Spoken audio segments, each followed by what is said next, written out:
हमारी आज की कहानी का नाम है फर्स्ट क्रश। आरोही अपनी फ्रेंड सानिया के साथ बहुत दिन के बाद उसी जगह आई थी जहां पर वो बचपन में आया करती थी। सेम उसी पार्क में जहां पे आरोही और सानिया ने ना जाने कितने साल बैठ के गॉसिप करते हुए, खाते पीते, वॉक करते हुए बिताए थे। आज पूरे 4 साल बाद उसी जगह पे आकर आरोही को ऐसा लग रहा था जैसे मानो समय थम सा गया हो। 4 साल बाद नहीं, वो जैसे हर रोज वहां आती थी। सानिया और आरोही बस अपने फेवरेट बेंच पे जाके बैठ जाते हैं और कुछ पुरानी यादें ताज़ा करने लगते हैं। तभी सानिया आरोही से पूछती है कि तुमको याद है तुम्हारे फर्स्ट क्रश के बारे में? याद है तुम्हें हम यहीं पे बैठ के उसके बारे में कितनी सारी गॉसिप करते थे? आरोही जैसे ये सुनते ही मानो उसके चेहरे पे एक अलग सी मुस्कान आ गई थी और वो बहुत ज्यादा ब्लश करने लगी थी। और आरोही जैसे अपने पुराने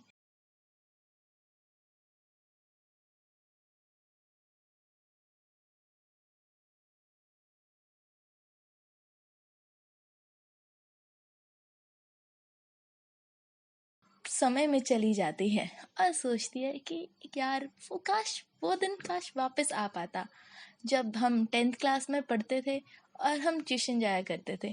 ट्यूशन में आरोही, सान्या और उनके बाकी 2-3 दोस्त पढ़ा करते थे और उनका ट्यूशन के साथ में ही एक और बैच आता था पढ़ने, जो था 12th क्लास का बैच, जो वहाँ पर पता नहीं क्या पढ़ने आते थे क्योंकि आरोही ने और सान्या ने उन्हें कभी पढ़ते हुए तो देखा ही नहीं।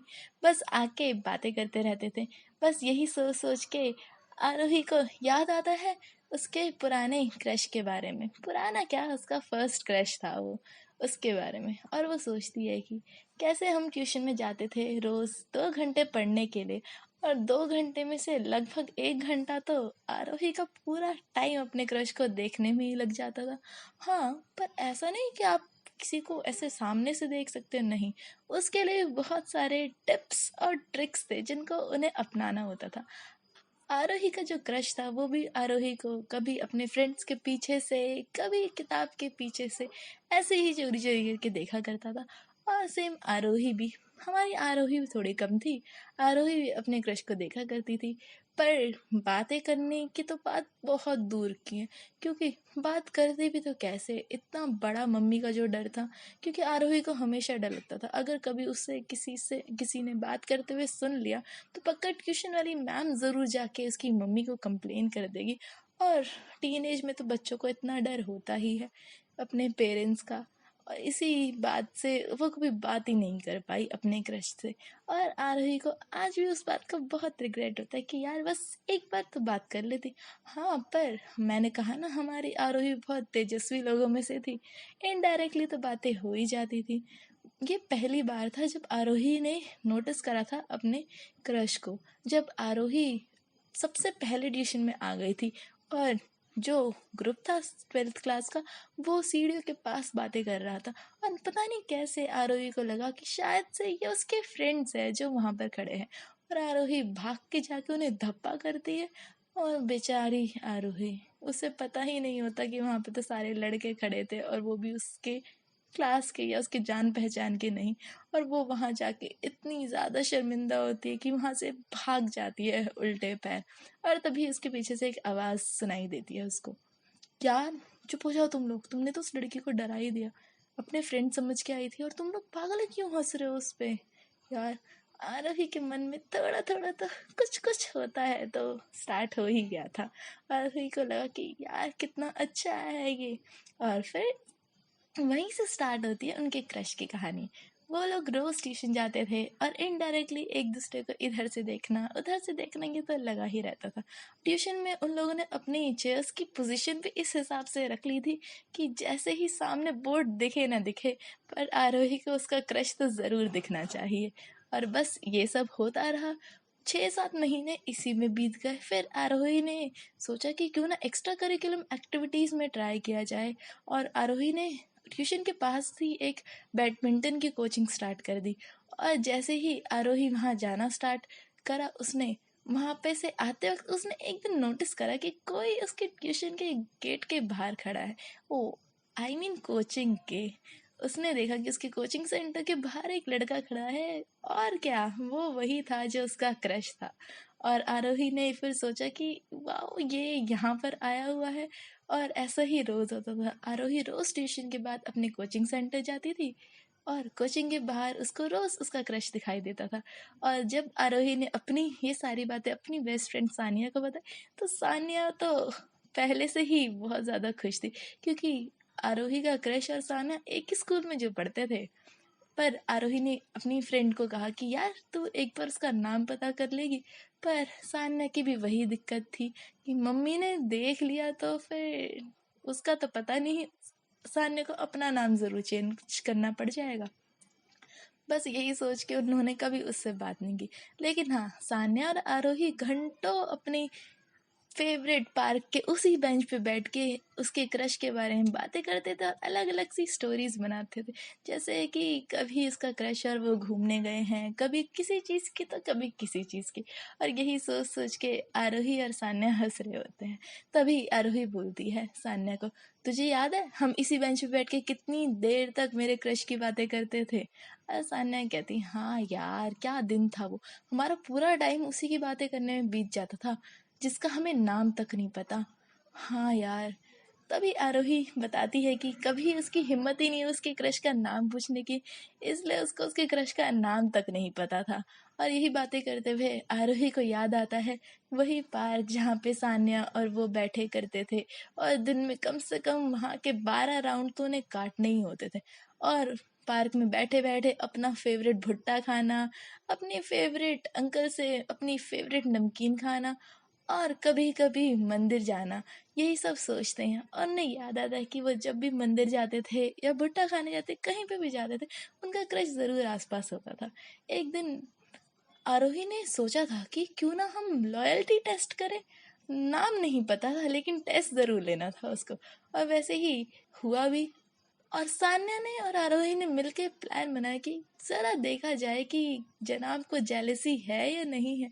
अगर जेलसी है तो पक्का वन साइडेड तो नहीं होगा। यही सोचते हुए दोनों का प्लान था। और तभी सान्या ने अपने एक फ्रेंड कार्तिक को पार्क में बुलाया था, और वो लोग वहां से उससे बातें कर ही रहे थे, जहाँ पे सान्या की मम्मी भी थी और बाकी सारे लोग भी थे, कि तभी एक उड़ती हुई बॉल कार्तिक के सर पे आके लग गई। और वो बॉल कौन खेल रहा था? अभी तक तो आप गैस कर ही चुके होंगे, वो था आरोही का क्रश। तभी हमने देखा कि क्रश को जेलिसी तो हो ही रही है। नेक्स्ट डे ट्यूशन में आते ही सानिया ने सबसे पहले आरोही को कहा कि कार्तिक तेरे को याद कर रहा था, वो कह रहा था हम आज भी बैडमिंटन खेलें। तभी आरोही की क्रश की आवाज आई और उसने कहा कि आज तो मेरी तबीयत खराब है, तो मैं बैट बॉल खेलने नहीं जा पाऊंगा। और क्रिकेट, और वो भी उसका क्रश ना खेले, ऐसा तो हो ही नहीं सकता था। बस इतना सोचते ही सान्या को पता लग गया कि कुछ तो चल रहा है आपस में।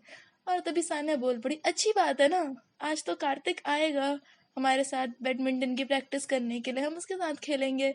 और ये सब सोचते ही आरोही का मुंह भी बन गया था, क्योंकि उसको पता लग गया था कि उसके क्रश के एक्सप्रेशन बहुत ज्यादा चेंज हो रहे हैं। और ये सब सोचते ही आरोही बोल पड़ी, नहीं नहीं, हम भी नहीं जाएंगे। और सान्या उसे टोकते बोली, नहीं हम जाएंगे, आरोही तू चलेगी हमारे साथ। और हुआ भी वही।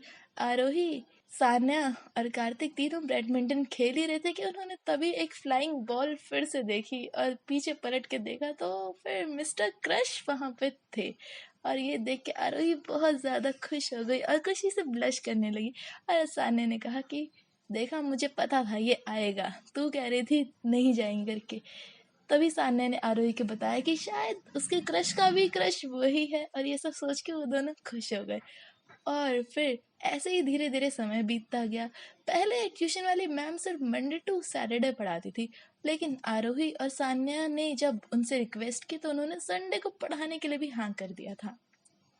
और सान्या तो भाई जैसे मानो आरोही के लिए लव गुरु बनी हुई थी। सान्या ने कहा कि हम संडे को भी आया करेंगे मैम ट्यूशन। और मैम ने कहा नहीं बेटा, संडे को क्यों? आरोही ने बताया मैम को कि हमारे सेकंड सेमेस्टर के एग्जाम स्टार्ट होने वाले हैं, तो उससे पहले हमें थोड़ा एक्स्ट्रा टाइम चाहिए अपनी पढ़ाई के लिए, तो हम सुबह 9 बजे ट्यूशन आएंगे। तभी बॉयज ग्रुप में से एक आवाज आई कि नहीं मैम, हम तो नहीं आ पाएंगे संडे को तो हम लोग सोते हैं। और सान्या बोल पड़ी, मैम जिन आलसी लोगों को नहीं आना वो ना आए, हम तो जरूर आएंगे। अब बेचारे करता क्या, आना तो था ही। और संडे के दिन सुबह जैसे ही आरोही ट्यूशन पहुंची, उसने देखा ऊपर से नीचे से एक लड़का रेड कलर की टी शर्ट में आंख मलते हुए आ रहा है। ऐसा लग रहा था जैसे मानो उसका क्रश सीधा बेड से ट्यूशन में ही पहुंचा है। और आरोही के तो स्माइल का ठिकाना ही नहीं था, वो इतनी खुश हो गई थी। आरोही ने तभी सान्या को बताया कि देखो वो आया है करके। और सान्या ने कहा तू मुझ पे भरोसा रख, मुझे पक्का पता है वो आता है और वो आएगा करके। और सान्या और आरोही की फ्रेंडशिप तब से और ज़्यादा स्ट्रांग हुई। धीरे धीरे करके पूरे टाइम बीत गया और बोर्ड के एग्ज़ाम्स आ गए। और बोर्ड के एग्ज़ाम्स आने के बाद वही हुआ जो पहले से सबको पता था। दोनों के एग्ज़ाम्स हुए, दोनों पास हो गए अच्छे नंबर से और वो ट्यूशन में नहीं आए। पर इतना ही नहीं था। और फिर तभी सान्या बोलती है, याद कितना अच्छा था ना पुराना टाइम हमारा। हाँ। आरोही उससे पूछती कि यार काश हमने उसका नाम तो पूछ लिया होता, हमें पता होता। और तभी सान्या से बताती, अरे हाँ मुझे उसका नाम पता चल गया। तभी आरोही पूछती तुझे कैसे पता। तब सान्या बताती है कि जो उस लड़के की बहन है वो उसकी दोस्त थी दूर की, और उसने ही बताया कि वो उसका भाई है करके। और फाइनली उनको 4 साल बाद उसके क्रश का नाम पता चला था। और बस यही थी आरोही की कहानी। आज से लगभग 5-6 साल पहले लोगों को इतना सोशल मीडिया का क्रेज नहीं था जितना आज है। आजकल तो इंस्टा, व्हाट्सएप, फेसबुक, टिंडर, बम्बल, पता नहीं कितनी सारी वेबसाइट थी। उस टाइम पे ऐसा कुछ भी नहीं था। शायद उस टाइम पे ऐसा होता तो आरोही अपने क्रश का नाम जरूर जान लेती। हम सबका कोई ना कोई ऐसा क्रश जरूर होता है जिसको हमें क्रश तो होता है बट कभी नाम पूछने की हिम्मत नहीं होती। अगर आपका भी ऐसा कोई क्रश था तो आप प्लीज मुझे जरूर बताना कमेंट सेक्शन में। और इस वीडियो को लाइक करना, शेयर करना और सब्सक्राइब करना। और अपने सारे उन फ्रेंड्स को ये वीडियो शेयर करना जिनके अपने फर्स्ट क्रश का नाम नहीं पता या फिर वो उसके बारे में कभी जान ही नहीं पाए। और ऐसे वीडियो के लिए बने रहना मेरे साथ। तब तक के लिए बाय बाय।